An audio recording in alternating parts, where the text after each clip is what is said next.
सादर जय श्री सीताराम प्रिय मित्रों, मेरा नाम है आलोक मिश्रा और आप देख रहे हैं सनातन धर्म। आज की वीडियो में हम आपको एकादशी तिथि के महत्व एवं एकादशी का व्रत कब कब करना चाहिए, किनको करना चाहिए, साथ ही सभी एकादशी के नाम क्या हैं उनके विषय में भी बताएंगे। हमारे सनातन धर्म में, हिंदू धर्म में एक वर्ष में 365 दिन होते हैं। जिस वर्ष फरवरी 29 दिनों की होती है, उस वर्ष में 366 दिन होते हैं। उसे हम लोग लीपी वर्ष भी कहते हैं। हमारे सनातन धर्म, हमारे हिंदू धर्म में एक महीने में 2 एकादशी तिथि पड़ती है। एकादशी व्रत का महत्व क्या है, किन किन लोगों को एकादशी का व्रत करना चाहिए, साथ ही जो हर महीने में 2 एकादशी पड़ती हैं उनके नाम क्या हैं, उन व्रतों को करने से हमें क्या लाभ होता है, इन्हीं सब बातों के विषय में आज हम आपको इस वीडियो के माध्यम से बताएंगे। तो आइए शुरू करते हैं। माह में 2 एकादशियां होती हैं, अर्थात आपको माह में बस 2 बार और वर्ष के 365 दिनों में मात्र 24 बार ही नियम पूर्वक एकादशी व्रत रखना है। हालांकि प्रत्येक तीसरे वर्ष अधिक मास होने से 2 एकादशियां जुड़कर ये कुल 26 होती हैं। पुराणों के अनुसार जो व्यक्ति एकादशी करता रहता है वह जीवन में कभी भी संकटों से नहीं घिरता और उसके जीवन में धन और समृद्धि बनी रहती है। एकादशी व्रत जो है वह भगवान विष्णु का व्रत है और इसे सभी व्यक्तियों को करना चाहिए। इससे आपके जीवन में धन और समृद्धि बनी रहेगी। आपके जो संकट हैं वह धीरे धीरे दूर होते जाएंगे। इस एकादशी व्रत के करने के 26 फायदे हैं। एकादशी व्रत करने के मुख्य रूप से 26 फायदे हैं। जो हमें कौन कौन से हैं वो फायदे, आइए जानते हैं। एकादशी व्रत करने से व्यक्ति निरोगी रहता है। राक्षस, भूत, पिशाच आदि योनि से छुटकारा मिलता है। पापों का नाश होता है। संकटों से मुक्ति मिलती है। सर्व कार्य सिद्ध होते हैं। सौभाग्य प्राप्त होता है। मोक्ष मिलता है। विवाह बाधा समाप्त होती है। धन और समृद्धि आती है। शांति मिलती है। मोह माया और बंधनों से मुक्ति मिलती है। हर प्रकार के मनोरथ पूर्ण होते हैं। खुशियां मिलती है। सिद्धि प्राप्त होती है। उपद्रव शांत होते हैं। दरिद्रता दूर होती है। खोया हुआ सब कुछ फिर से प्राप्त हो जाता है। पितरों को अधोगति से मुक्ति मिलती है। भाग्य जागृत होता है।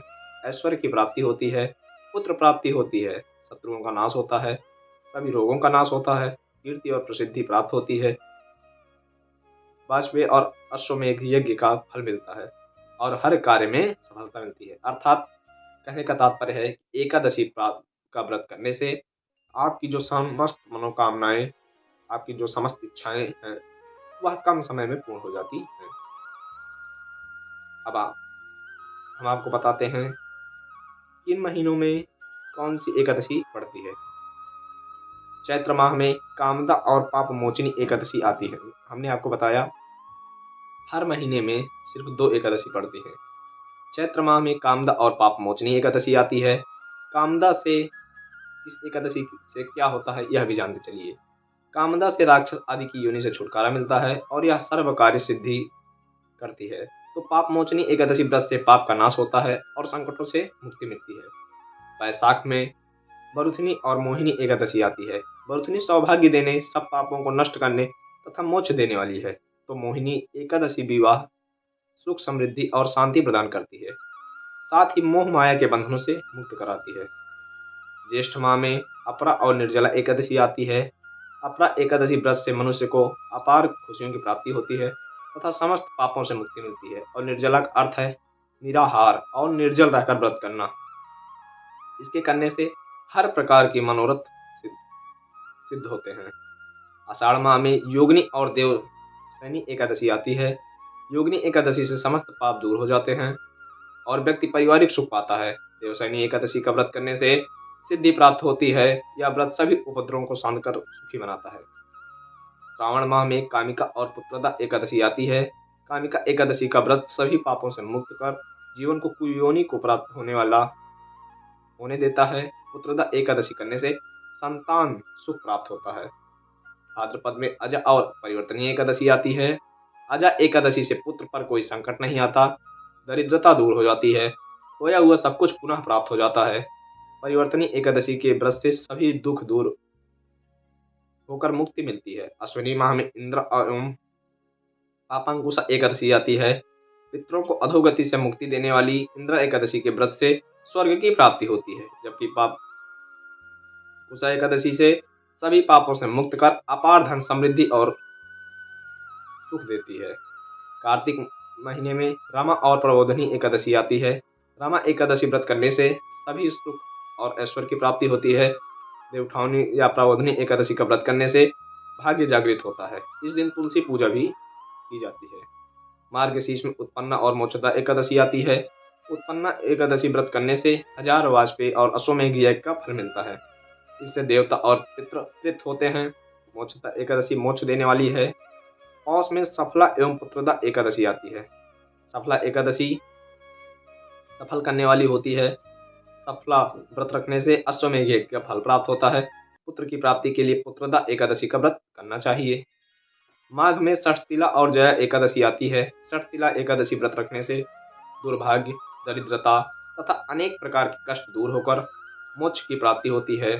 जया एकादशी व्रत रखने से ब्रह्म हत्या आदि पापों से छूट व्यक्ति मोक्ष प्राप्त करता है तथा भूत पिशाच आदि योनियों में नहीं जाता है।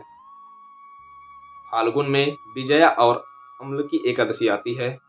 विजया एकादशी से भयंकर परेशानी से व्यक्ति छुटकारा पाता है और इससे शत्रुओं का नाश होता है। अम्लकी एकादशी में आंवले का महत्व है। इसे करने से सभी व्यक्ति सभी तरह के रोगों से मुक्त हो जाते हैं, साथ ही वह हर कार्य में सफल होते हैं। अधिक मास में पद्मिनी, कमला एवं परमा एकादशी आती है। पद्मिनी एकादशी का व्रत सभी तरह की मनोकामनाओं को पूर्ण करता है, साथ ही यह पुत्र, कीर्ति और मोक्ष देने वाला है। परमा एकादशी धन वैभव देती है तथा पापों का नाश कर उत्तम गति भी प्रदान करने वाली होती है। बस यही हमारी एकादशी थी 26, जिनको हमने क्रम से बताया कौन सी एकादशी किस प्रकार का फल देती है। और जब अब जो भी एकादशी आगामी आएंगी उनके विषय में हम एकादशी का कथा क्या है और उनका महत्व क्या है, उन सब विषयों में हम आपको बताएंगे। प्रिय मित्रों, यदि आप हमारे चैनल पर नए हैं तो चैनल को सब्सक्राइब, वीडियो को लाइक और वीडियो को ज़्यादा से ज़्यादा शेयर कीजिए, जिससे हमारी दी हुई जानकारी हमारे सनातन प्रेमियों तक पहुंच सके। धन्यवाद। जय श्री राम।